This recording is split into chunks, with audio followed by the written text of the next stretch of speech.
हम लोग पढ़ रहे थे अब तक नॉर्मल सब ग्रुप और क्वोशेंट ग्रुप तक पहुंचे हुए।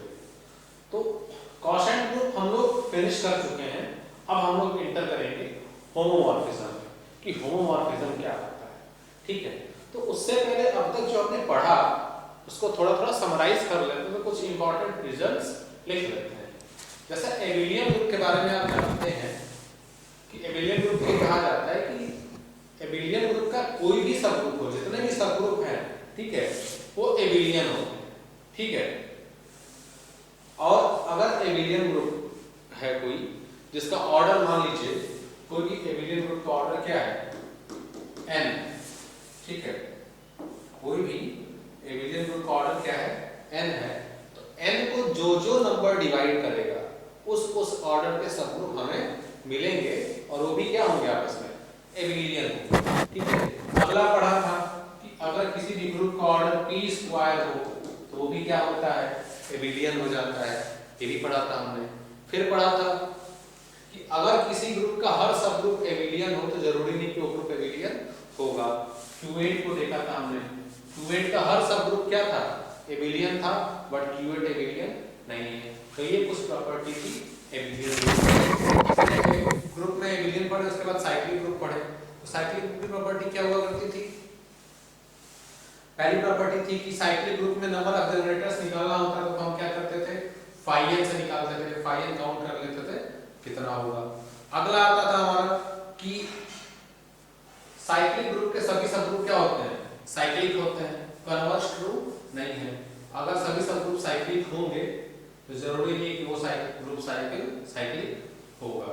ठीक है, अगला उसके आगे हर ऑर्डर का साइक्लिक ग्रुप पॉसिबल है और किसका आइसोमॉर्फिक होता है, Zn का आइसोमॉर्फिक होता है। ठीक है, जैसे ऑर्डर 3 का cyclic sub group Z3, order 4 का Z4, ऑर्डर 5 का Z5, तो हर ऑर्डर का साइक्लिक सब ग्रुप पॉसिबल है। अगर ये कहा जाए कि दो cyclic sub group same order के हैं, मान लीजिए एक G1 है जिसका ऑर्डर P है, प्राइम या कुछ भी ले लीजिए, एक G2 है इसका भी ऑर्डर P है और ये दोनों साइक्लिक हैं। ठीक है, दोनों cyclic. Here G1 and G2 are cyclic। अगर ये दोनों साइक्लिक हैं तो दोनों किसका आइसोमॉर्फिक होंगे, Zp के आइसोमॉर्फिक होंगे। ऑर्डर P है तो Zp का आइसोमॉर्फिक होंगे, implies क्या हो जाएगा, Zp का आइसोमॉर्फिक हो गया ना। हम लोग लिख लेंगे कि G1 आइसोमॉर्फिक होगा Zp के, G2 भी आइसोमॉर्फिक होगा किसके, Zp के। इसका मतलब G1 आइसोमॉर्फिक हो जाएगा G2 के। तो अगर दो साइक्लिक सब ग्रुप हैं सेम ऑर्डर के तो क्या हो जाते हैं, वो आइसोमॉर्फिक हो जाते हैं आपस में। अगर सेम ऑर्डर के हैं तो आपस में क्या हो जाएंगे, आइसोमॉर्फिक हो जाएंगे। ठीक है, तो ये रहा। अगला साइक्लिक है तो एबिलियन होगा, लेकिन एबिलियन है तो साइक्लिक होना जरूरी नहीं है। एग्जाम्पल कौन सा था, K4 था। K4 में क्या होता था, E A B C, her element का ऑर्डर हर एलिमेंट क्या होता था, सेल्फ इनवर्स एलिमेंट होता था। आइडेंटिटी को छोड़ के हर एलिमेंट का ऑर्डर 2 होता था। कहते थे कि K4 कैलेंस 4 ग्रुप जो है वो स्मॉलेस्ट ग्रुप है विच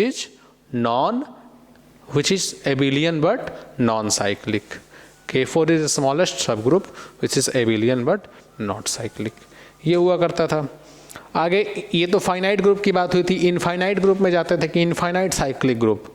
तो हम लोगों ने तुरंत एग्जांपल देखा था इंटीजर्स का। इंटीजर्स कैसे बनेंगे, 1 से सारा बन जाता है, -1 से सारा बन जाता है और 0 तो बन ही जाएगा, 2 - 2 0 या 1 - 1 0। तो 1 और -1 से जनरेट हो जाता है सारा का सारा।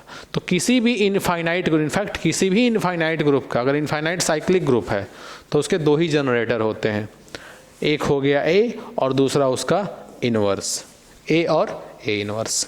ठीक है, तो ये cyclic group infinite cyclic group के लिए हो जाता है। ठीक, आगे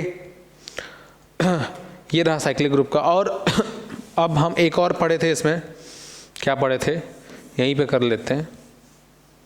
तो ये तो नॉर्मल इन्फॉर्मेशन है। एक और पढ़ा था हम लोग, अगर a पावर m हो किसी ग्रुप में, ठीक है, a पावर m हो किसी ग्रुप में, and G is cyclic group of order n। Order n का साइक्लिक ग्रुप है और a पावर m उस ग्रुप में है। तो a पावर m को जनरेटर होने के लिए इसका ऑर्डर क्या होना चाहिए, n होना चाहिए, इसका ऑर्डर n होना चाहिए। a पावर m को अगर जनरेटर होना है तो a पावर m का ऑर्डर क्या होना चाहिए, when order of a power m is equal to n, then a power m is generator. कहने का मतलब a पावर m को n टाइम्स ऑपरेट करने पे ही आइडेंटिटी आए, ठीक है, a पावर m को n टाइम्स ऑपरेट करने पे ही आइडेंटिटी आए। तो ये कब पॉसिबल होगा, जब दोनों आपस में को प्राइम होंगे, ठीक है, दोनों आपस में को प्राइम होंगे तभी पॉसिबल होगा। देन m कॉमा n, इनका ग्रेटेस्ट कॉमन डिवाइजर क्या हो जाएगा, 1 हो जाएगा। GCD क्या हो जाएगा, 1 हो जाएगा। तो ये भी एक प्रॉपर्टी थी। तो ये कुछ छोटी मोटी प्रॉपर्टीज हम लोग पढ़ रहे थे एबिलियन और साइक्लिक ग्रुप के बारे में। शुरू में नोट भी कराया इसको, पूरा का पूरा डिटेल इसको नोट कराया। अब फिर हमने 2-3-4 क्लासेस में पढ़ा नॉर्मल सब ग्रुप के बारे में, कि नॉर्मल सब ग्रुप में कई सारे रिजल्ट हमने देखे थे। तो आइए उन रिजल्ट्स को हम लोग देखेंगे, नॉर्मल सब ग्रुप के, फिर क्वोशेंट ग्रुप के रिजल्ट को। आज बस इतने देर में रिजल्ट्स की बात करेंगे कि अब तक क्या क्या पढ़ा, ठीक है। इसके बाद हम लोग आगे चलेंगे होमोमॉर्फिज्म में। तो रिजल्ट्स ऑन, मेनली हमारा आज का ऑब्जेक्टिव यही था कि आपको रिजल्ट नोट करा दिया जाए एटलीस्ट, ठीक है। तो आज का ऑब्जेक्टिव है कि नॉर्मल सब ग्रुप पे सारा रिजल्ट नोट कर लें। तो आप लिख सकते हो रिजल्ट्स ऑन नॉर्मल सब ग्रुप। एक जगह बस कलेक्ट करा रहे हैं इसको, कि आपके पास एक जगह कलेक्ट हो जाएगा तो दिक्कत नहीं आएगी। फिर आपको इसका PDF भी दे दिया जाएगा, इस पे MCQs तो कराए ही जाएंगे, इसका प्रॉपर PDF भी आपको दिया जाएगा, इस पूरे रिजल्ट्स का भी PDF मिलेगा। तो पहला रिजल्ट जो हमने खुद भी नोट किया था कि आपको आराम से नोट कराया जा सके, देखिए, अगर H नॉर्मल है G में, if H is normal in G implies that G inverse HG belongs to H. For all H belongs to H, G belongs to G से कोई एलिमेंट, ग्रुप से कोई एलिमेंट उठाइए तो हर एलिमेंट के लिए G इनवर्स HG कहाँ हो, H में बिलोंग कर जाए, ये कहते थे। और क्या कहते थे, ये भी हो जाए किसके बराबर, H के बराबर, ठीक है। और यहाँ पे कहाँ से बिलोंग कर जाए, G से बिलोंग कर जाए, ठीक है, स्मॉल g, ये भी तरीका था, ठीक। और क्या होता था, GH equal to HG for all G belongs to G, ये भी था, ठीक, ये भी तरीका था। नॉर्मल होने के लिए ये 3 कंडीशन थी, ठीक है, इसी से बाकी सारी कंडीशंस निकल के आ रही थी, ठीक है।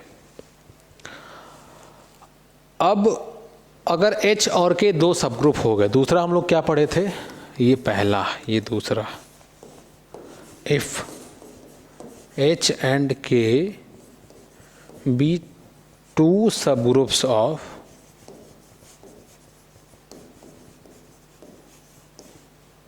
G such that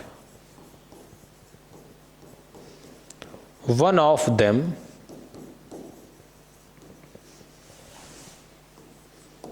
is normal in G, then HK is subgroup of G।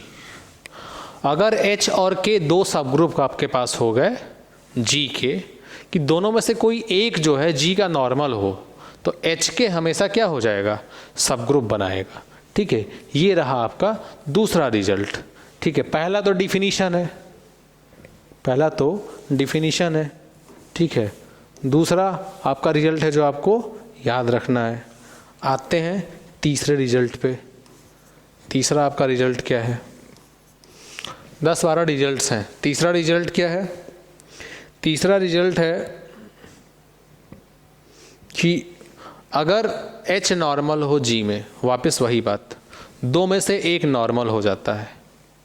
दो में से एक नॉर्मल हुआ तो क्या देखा कि H के सब ग्रुप हो गया। दो में से एक नॉर्मल हुआ तो H के हमारा क्या हो गया, सब ग्रुप हो गया। और H and K be two sub groups of G, then H intersection K is subgroup। भाई इंटरसेक्शन ऑफ टू सबग्रुप तो सबग्रुप होता है, ये तो पढ़ा था। And if H is normal in G, या one of them is normal in G, और K is normal in G, then H intersection K is normal in G। ये बहुत बड़ा नहीं है, बस ये देखिए कि अगर कोई ग्रुप है, उस ग्रुप के दो सब ग्रुप हैं, तो उनका इंटरसेक्शन भी क्या होगा, सब ग्रुप होगा। अगर दोनों सब ग्रुप में से एक भी सब ग्रुप नॉर्मल हो गया तो उनका इंटरसेक्शन नॉर्मल हो जाता है। तो रिजल्ट को कैसे याद रखना है, दोनों सब ग्रुप में से एक भी नॉर्मल हो गया तो उनका प्रोडक्ट क्या हो जाएगा, सब ग्रुप हो जाएगा। और दोनों में से एक भी नॉर्मल हो गया तो उनका इंटरसेक्शन क्या हो जाएगा, नॉर्मल हो जाएगा। प्रोडक्ट इज अगेन सब group, normal intersection is again normal सब ग्रुप। ठीक है, प्रोडक्ट इज सब group and intersection is again a normal सब ग्रुप। चलिए, तो ये तो रहा। यहीं से अगला वाला, भाई एक नॉर्मल हो गया तो नॉर्मल हो गया, दोनों नॉर्मल हो जाएंगे तो ऑब्वियसली। अब अगर if both H and K normal to G, अब दोनों नॉर्मल हो गए तो पहली कंडीशन तो इसमें फुलफिल ही हो गई ना।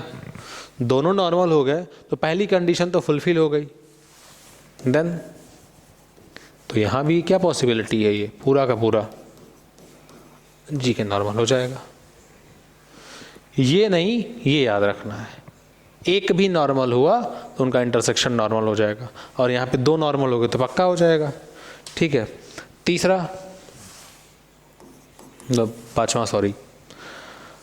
पांचवें में क्या है, H हमारा सबसेट है K का, K सबसेट है G का, such that H is normal in G। H हमारा सबसेट है किसका, K का, और G हमारा सबसेट है, K हमारा सबसेट है G का। ठीक है, और H नॉर्मल है G में। इसका मतलब क्या होगा, देन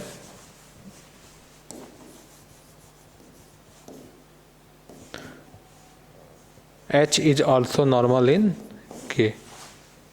H और K दो सब ग्रुप हैं, ध्यान दिया जाए, H और K दोनों सब ग्रुप हैं, सब ग्रुप लेके चल रहे हैं, H और K को सब ग्रुप लेके चल रहे हैं, ये ध्यान रखना है। ठीक है, तो H और K दो सब ग्रुप हैं, H कॉन्टेन है K में, K कॉन्टेन है G में। H अगर G का नॉर्मल सब ग्रुप है तो G के हर एक एलिमेंट को उठा के लेफ्ट और राइट को सेट बना रहा होगा। तो जब G के हर एक एलिमेंट को उठा के लेफ्ट राइट को सेट बना रहा है तो के भी हर एक एलिमेंट को उठा के बनाएगा, के उसका सबसेट है और दोनों इक्वल हो जाएंगे क्योंकि नॉर्मल है जी में, तो एच में भी क्या हो जाएगा नॉर्मल, के में भी क्या हो जाएगा नॉर्मल हो जाएगा। 6 थोड़ा सा डिडक्ट करना है, ठीक है। अगर एच नॉर्मल है के में एंड के नॉर्मल है कहाँ पे जी में, एच नॉर्मल हो गया के में, के नॉर्मल हो गया जी में, does not imply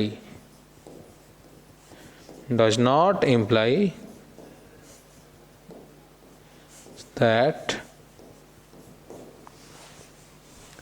H normal in G, ठीक है। H अगर K में नॉर्मल हो गया, K नॉर्मल हो गया G में, तो ये गारंटी नहीं है कि H नॉर्मल होगा G में। लेकिन H अगर अपने सुपर सेट में नॉर्मल हो गया, H अगर G में नॉर्मल हो गया, तो H पक्का K में नॉर्मल होगा। उसकी गारंटी है, इसकी गारंटी नहीं है। और इसके लिए आपने एग्जाम्पल देखा था क्वार्टर्नियन ग्रुप का, Q8 का एग्जाम्पल देखा था, Q8। उसमें एलिमेंट किस टाइप के, मैट्रिक्स टाइप के एलिमेंट लिया करते थे, आइडेंटिटी 1 0 0 1। ये प्रॉब्लम कराया था, मैं बता देता हूँ।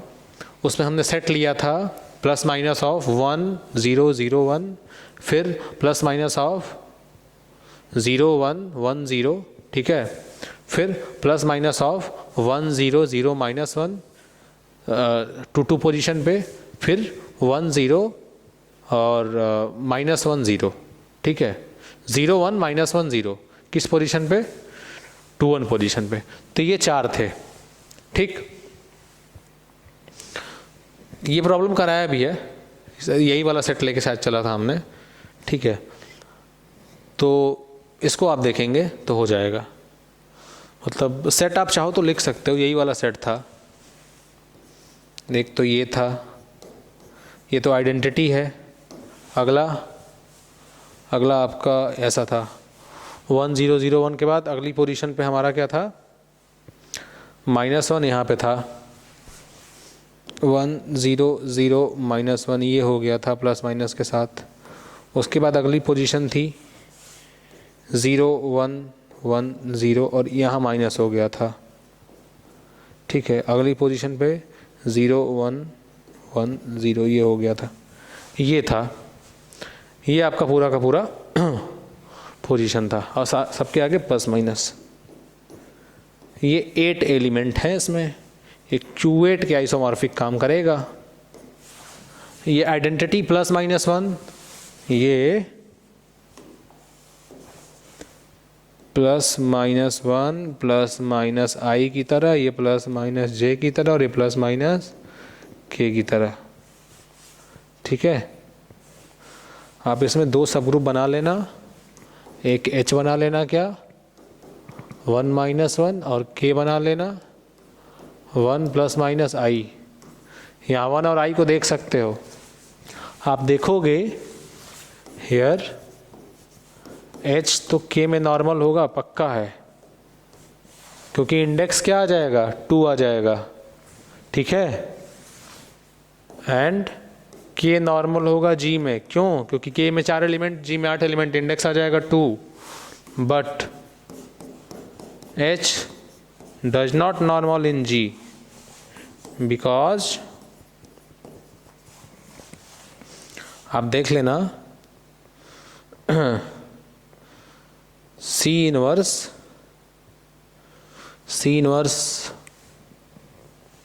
H, कोई भी एलिमेंट आप उठा लो H का, C inverse HC not equal to H। आप करके चेक कर लेना, नहीं आएगा वो, ठीक है, वो पॉसिबल नहीं है। K इनवर्स कोई भी आप एलिमेंट ले लो तो नहीं आएगा, ठीक है। कोई भी एलिमेंट ले लो, ठीक। तो मल्टीप्लाई करके देख लेना, किसी भी एलिमेंट को उठा लेना। H में आप किसको उठाओगे, -1 को उठा लेना, C इनवर्स -1 इंटू C, नहीं आएगा। C किसको लेना है यहाँ पे, C नहीं, आप C नहीं, यहाँ पे C तो नहीं है ना, C ऑप्शन नहीं यूज़ किया है, ये ले सकते हो J इनवर्स -1 J, ये H में बिलोंग नहीं करेगा, ठीक है, तो ये बिलोंग नहीं करेगा, ठीक है। और वैसे भी इंडेक्स तो 2 है ही नहीं भाई, H का ऑर्डर कितना है 2 है और G का ऑर्डर है 8/2, index is not 2, this is 4, तो नॉर्मल नहीं होगा। तो इसका मतलब ये नहीं कि H नॉर्मल हो K में, K नॉर्मल हो G में, तो H नॉर्मल हो G में, ऐसा पॉसिबल, मतलब ऐसा ज़रूरी नहीं है, ठीक है। अगला देखो आप, इसके बाद अगर वही है इंडेक्स 2 हो तो G में नॉर्मल होगा। कौन सा था ये पिछला वाला एग्जाम्पल, कहाँ चले गए, 6 4 है, 4 3 6 के बाद 7 क्या था, सब group of index 2 is normal in G। Index का मतलब क्या, नंबर ऑफ डिफरेंट लेफ्ट और right coset in G by H, coset of H by Z, ठीक है। तो ये हुआ, इंडेक्स 2 हो सब ग्रुप का तो नॉर्मल होगा, इंडेक्स 2 नहीं हो तो नॉर्मल नहीं होगा। दूसरा 8, if index is not 2 is not 2 then not normal। अगला 9th, H is normal in G does not mean always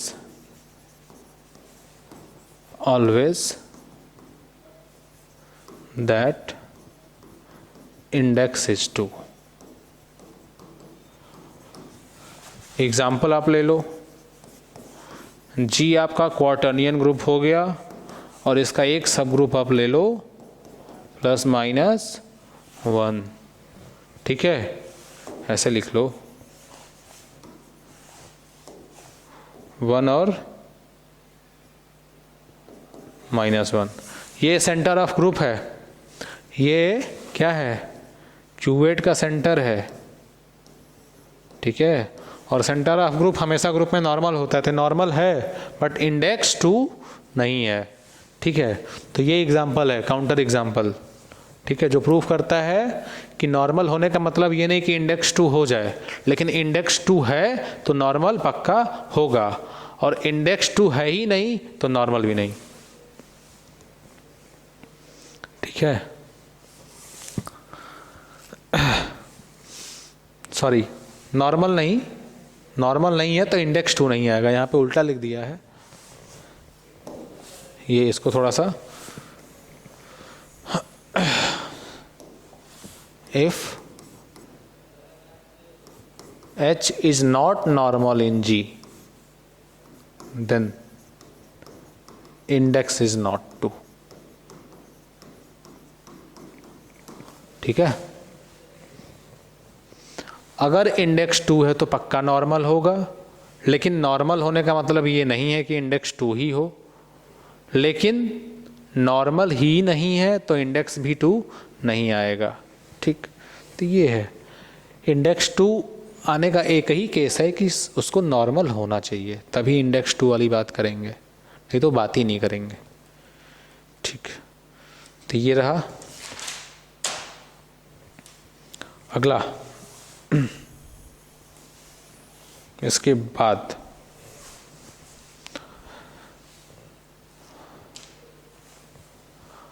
अगर आपका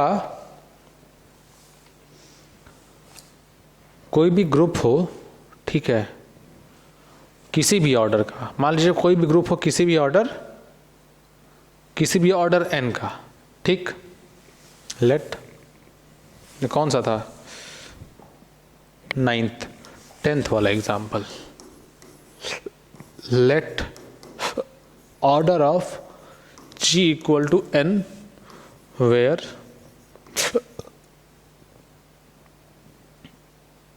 n is n1 n2 nk या n1 n2 nk, या सिंपली ऐसे लिख लो, such let order of g equal to n such that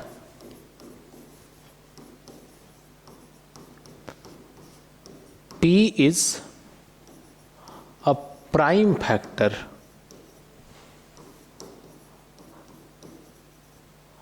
of n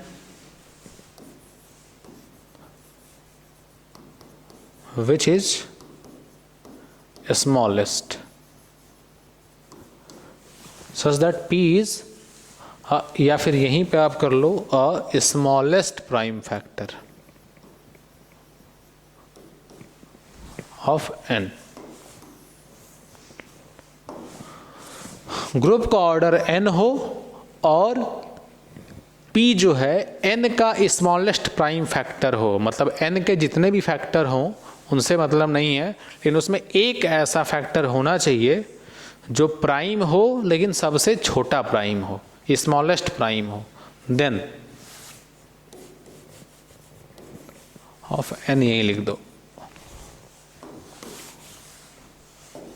then there exist a subgroup of order p which is normal। ठीक है, ये ध्यान देना है। if p is the smallest prime factor of a finite group, then any subgroup of index p is normal। any subgroup of index p, sorry order p नहीं, index p is normal. Example के तौर पे आप ले लीजिए order of g equal to 2p and order of h equal to 2, then order of मतलब index of h ना, then index of h क्या होगा 2p/2 विच इज p। सो ऐसा सबग्रुप जिसका इंडेक्स p हो वो क्या हो जाएगा, नॉर्मल हो जाएगा। ठीक है, आप यहाँ पे देखो 2p को 2 से डिवाइड किया, p आ गया। ठीक, स्मॉलेस्ट प्राइम। ठीक है, तो ये ध्यान देना है, ये आगे थ्योरम में भी हो जाएगा, उसमें कोई प्रॉब्लम नहीं है। ठीक है, और अगर 2 ऑर्डर का कोई सब ग्रुप है तो ऑब्वियसली एक आइडेंटिटी और एक दूसरा एलिमेंट होगा, तो पक्का ये उसका सेंटर ऑफ ग्रुप में आएगा, ये उसके सेंटर ऑफ ग्रुप में ही होगा। ठीक, सो H इज नॉर्मल सब group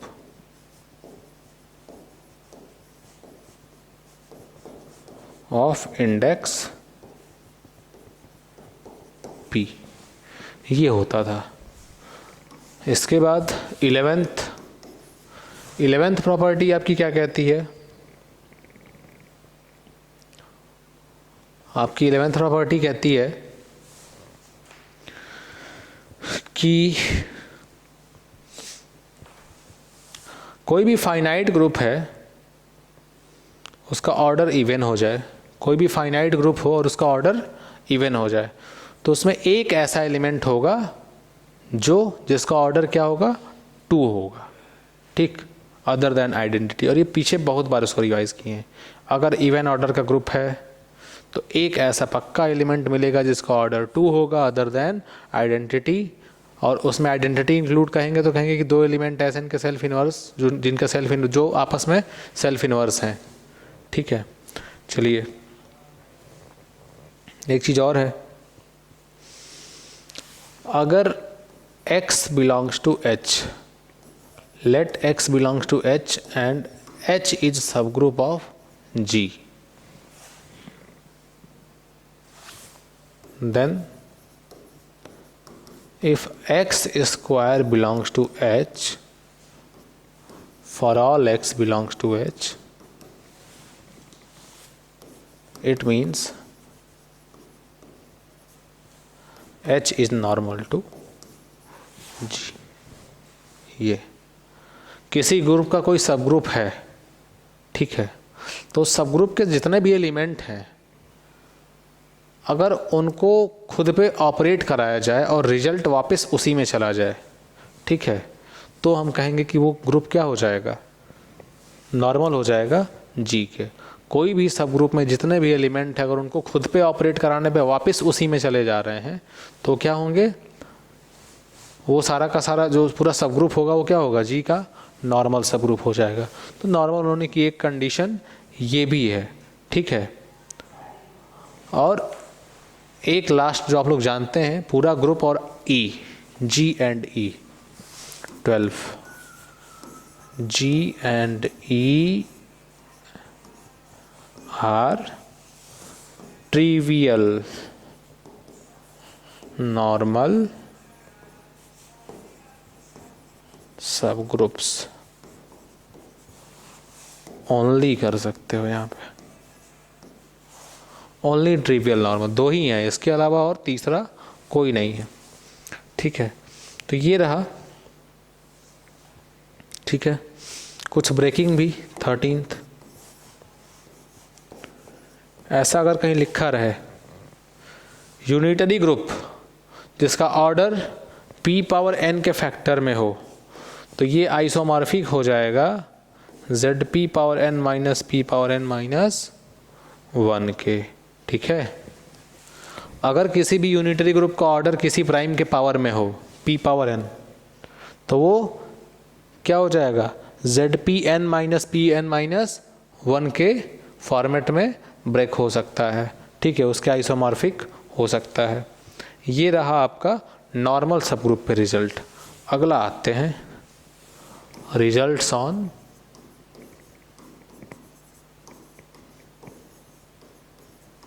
quotient group. Quotient group पे रिजल्ट, ठीक, कोशेंट ग्रुप पे रिजल्ट देखते हैं। तो कोशेंट ग्रुप पे बहुत कम रिजल्ट है, बहुत ज़्यादा रिजल्ट नहीं है, ठीक है। पहला क्या देखा था, जी एबिलियन, तो देखा था कि जी बाई एन क्या था, एबिलियन होता था। But G by N abelian इसका मतलब ये नहीं है कि जी एबिलियन होगा, ठीक है, ठीक है, देखा था इसको, ये पहला। दूसरा, जी अगर साइक्लिक हो जाए तो जी साइक्लिक तो जी एबिलियन हो गया, ठीक है, जी साइक्लिक तो जी एबिलियन। देखा था कि जी अगर साइक्लिक हो तो जी बाई एन भी हमारा क्या हो जाता था, साइक्लिक। ध्यान दीजिए, here N is normal to G, normal subgroup की बात हो रही है यहाँ पे। जी साइक्लिक तो जी बाई एन भी साइक्लिक, ठीक है। चलिए, लेकिन उल्टा वही बात, जी बाई एन अगर साइक्लिक हो तो इसका मतलब ये नहीं है कि जी साइक्लिक होगा, क्योंकि जी बाई एन अगर साइक्लिक है तो जी बाई एन एबिलियन हो जाएगा, और जी बाई एन एबिलियन है तो जी एबिलियन हो जरूरी नहीं है। अगर जी एबिलियन जरूरी नहीं तो जी साइक्लिक भी नहीं होगा, ठीक। अगला तीसरा, ये हो गया, नॉन वाला हो गया, ठीक है। अब जी बाई जेड जी अगर हमारा क्या हो, साइक्लिक हो, तो हमारा जी एबिलियन हो जाएगा, पक्का, ठीक है। ये है, चौथा, G अगर नॉन एबिलियन हो, implies G by ZG non cyclic. G अगर नॉन एबिलियन है तो G by ZG non cyclic. ठीक है। पांचवा इसी से डिड्यूस करते हैं, G by H is cyclic. G by H is cyclic, then G is abelian. G by ZG cyclic था तो G एबिलियन था, या G by H को साइक्लिक ले रहे हैं तो G एबिलियन हो रहा है। लेकिन कब? वेयर H इज सब ग्रुप ऑफ ZG। काम खत्म। मतलब वही तो हो गया ना, G by ZG साइक्लिक तो G एबिलियन, और ZG का कोई सब ग्रुप ले लेंगे, ZG का कोई भी सब ग्रुप ले लेंगे तो भी काम कर जाएगा। ठीक है। ZG के लिए हो रहा है तो उसके अंदर के लिए भी क्या होगा? होल्ड करेगा। ठीक। तो G by H is cyclic, then G is abelian where H is सब ग्रुप ऑफ ZG। ठीक है। 6, Q by Z इज इनफाइनाइट ग्रुप। इनफाइनाइट ग्रुप किस टाइप के एलिमेंट आएंगे इसमें? Z plus P by Q type के। इसमें इसी टाइप का ना, Z plus P by Q rational number, Z plus 2/3, Z plus 3/5, Z plus 6/7, ऐसा ही आएगा ना। This is infinite group having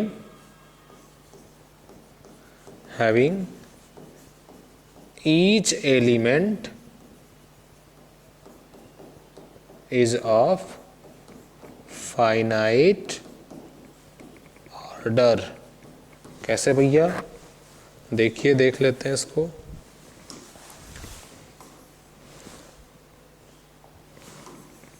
Q by Z, P by Q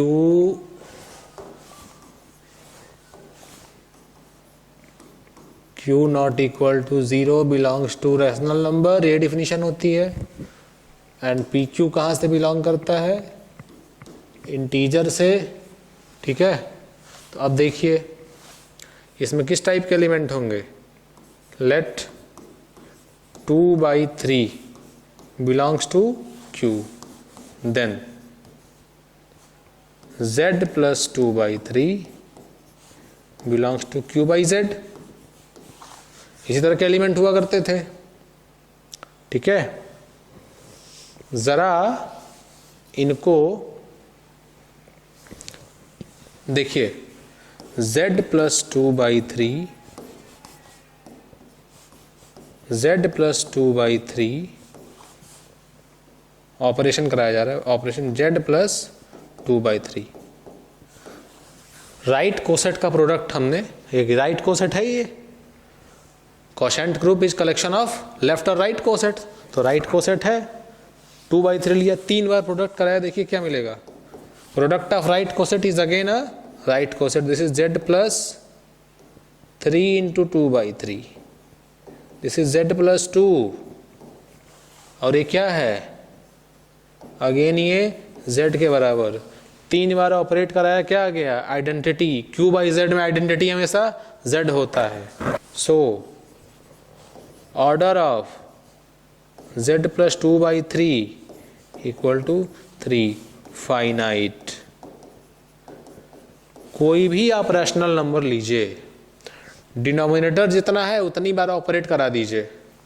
denominator तो हमेशा फाइनाइट ही रखेंगे ना, 3, 5, 10, 10 लाख, 20 लाख, 50 लाख। 50 लाख बार ऑपरेट करेंगे तो ऑर्डर 50 लाख। तो जितना जो डिनोमिनेटर है नीचे उतनी बार ही ऑपरेट करा देंगे उस एलिमेंट को आपस में, तो डिनोमिनेटर कैंसिल हो जाएगा, फाइनाइट ऑर्डर का हो जाएगा। तो Q by Z is an infinite group which has each element is of finite order. ठीक है। ये रहा 7वां। Q प्लस ये has no proper sub group, has no proper sub group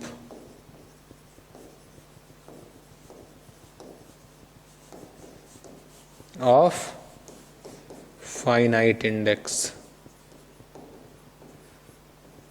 इनके पास फाइनाइट इंडेक्स का कोई भी प्रॉपर सब ग्रुप नहीं होगा, ठीक है, क्योंकि Q प्लस का आप कोई भी सब ग्रुप बनाओगे, ठीक है, Q प्लस का कोई भी सब ग्रुप बनाओगे, ठीक है, उसमें फाइनाइट इंडेक्स मतलब finite number of distinct left और right coset, finite number of distinct left और राइट कोसेट इसके नहीं बनेंगे।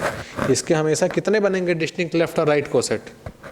इनफाइनाइट डिस्टिंक्ट लेफ्ट और राइट कोसेट बनेंगे। कोई भी सब ग्रुप उठा लीजिए, Q का कोई भी सब ग्रुप उठा लीजिए, तो Q के पास कितने अलग अलग एलिमेंट हैं? इनफाइनाइट अलग अलग एलिमेंट हैं, और सबको ऑपरेट कराएंगे तो सब कितने हो जाएंगे? इनफाइनाइट हो जाएंगे। तो it has infinite number of different left और right coset, so it has no proper sub group of finite index, ठीक है। आते हैं कि every cyclic sub group of G is normal in G। Every cyclic sub group, every cyclic, if every cyclic subgroup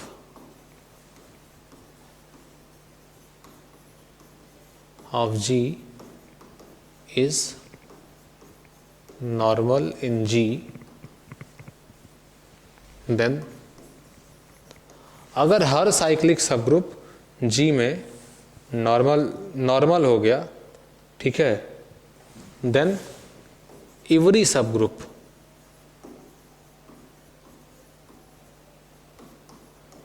is normal in G, ये हो गया, ठीक है,